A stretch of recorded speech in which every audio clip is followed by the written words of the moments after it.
Kita semua tahu bahwa negara Indonesia bermayoritas beragama Muslim, atau biasa dikenal dengan Islam.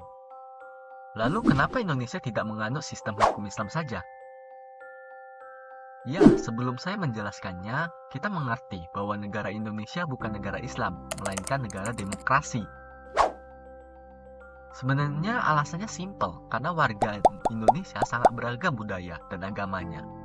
Maka, jika hukum Islam diterapkan di Indonesia, hal tersebut akan melanggar nilai-nilai dalam Pancasila. Tetapi, hukum Islam tetap digunakan dalam sistem perhukuman di Indonesia, seperti perceraian, hibah, dan lain-lain. Di Indonesia sendiri masih menggunakan hukum Islam sebagai penyelesaian masalah di dalam masyarakat. Jadi, sebenarnya hukum Islam itu berperan penting bagi hukum di Indonesia. Makanya dalam pembahasan video kali ini akan menjelaskan secara sederhana tentang dasar hukum Islam bagi sistem hukum di Indonesia. Supaya kita lebih mengenal hukum Islam, mungkin kita harus mendengar sejarah hukum Islam di Indonesia. Sejarah hukum Islam di Indonesia dimulai sejak masuknya agama Islam ke Indonesia pada abad ke-13. Pada awalnya, hukum Islam di Indonesia diterapkan secara terbatas dan hanya berlaku bagi umat Islam saja. Namun seiring berkembangnya zaman, pengaruh Islam di Indonesia, hukum Islam terus diakui dan diterapkan secara luas di Indonesia. Setelah Indonesia merdeka, hukum Islam diakui sebagai salah satu sumber hukum nasional. Selain hukum adat dan hukum positif, pada tahun 1945, dalam pembukaan Undang-Undang Dasar 1945, hukum Islam diakui sebagai sumber hukum nasional yang penting.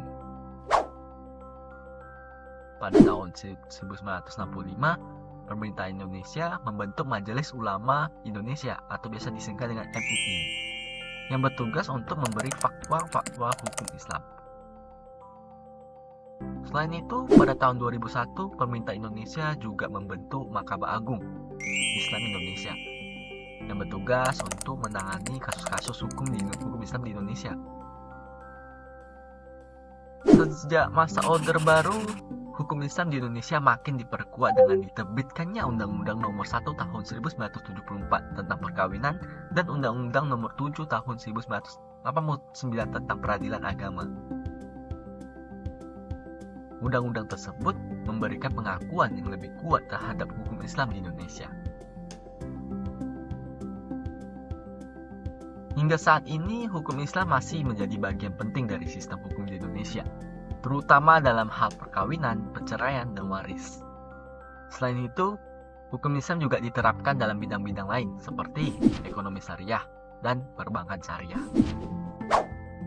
Ya, begitulah sejarah singkat dari hukum Islam di Indonesia. Kita simpulkan dari sejarah tersebut ialah saat ini kedudukan hukum Islam menjadi bagian penting dari sistem di Indonesia, bukan hanya hukum adat atau civil law saja. Maka sekarang akan masuk ke dalam materi hukum Islam. Dimulai dari pengertian hukum Islam.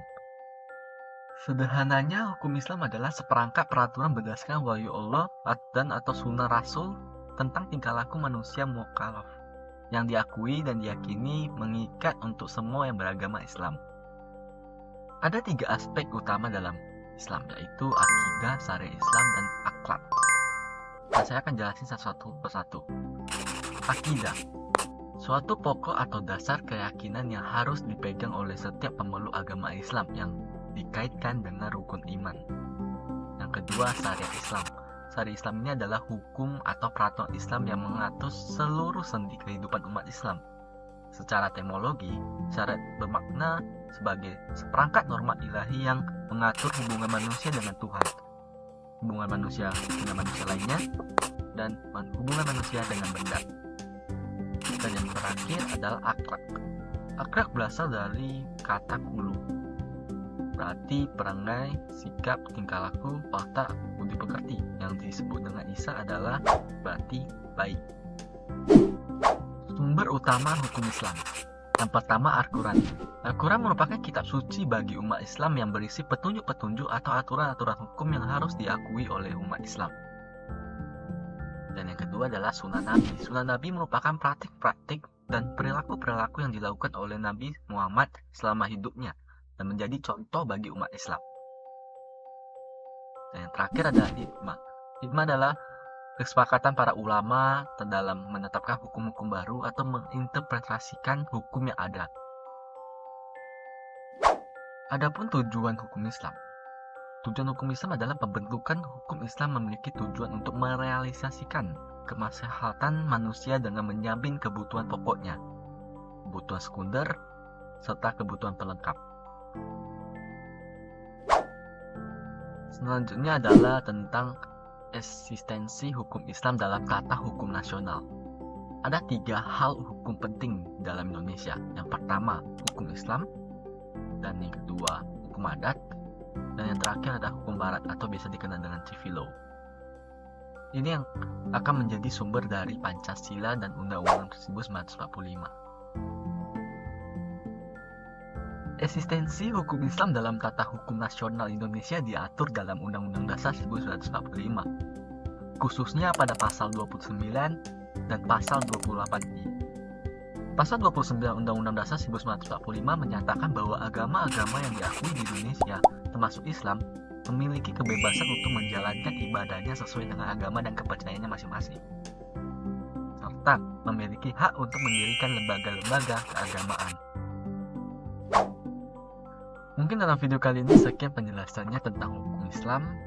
Mungkin terkesan singkat, cuman jika bermanfaat buat kalian, jangan lupa untuk like dan subscribe. Terima kasih.